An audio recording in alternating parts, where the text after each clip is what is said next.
کیا آپ جانتے ہیں کہ کون خداوند کے خیمہ میں رہ سکتا ہے؟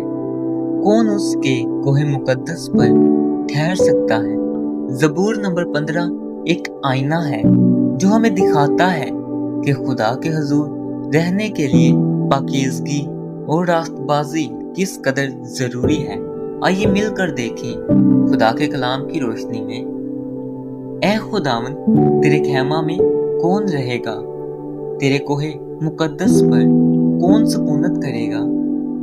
وہ جو راستے سے چلتا اور صداقت کا کام کرتا ہے اور دل سے سچ بولتا ہے، وہ جو اپنی زبان سے بہتان نہیں باندھتا اور اپنے دوست سے بدی نہیں کرتا اور اپنے ہمسایہ کی بدنامی نہیں کر سنتا، وہ جس کی نظر میں جزیل آدمی حقیر ہے، پر جو خداوند سے ڈرتے ہیں ان کی عزت کرتا ہے، وہ جو قسم کھا کر بدلتا نہیں خواہ نقصان ہی اٹھائے، وہ جو اپنا روپیہ سود پر نہیں دیتا اور بے گناہ کے خلاف رشوت نہیں لیتا، ایسے کام کرنے والا کبھی جنبش نہ کھائے گا۔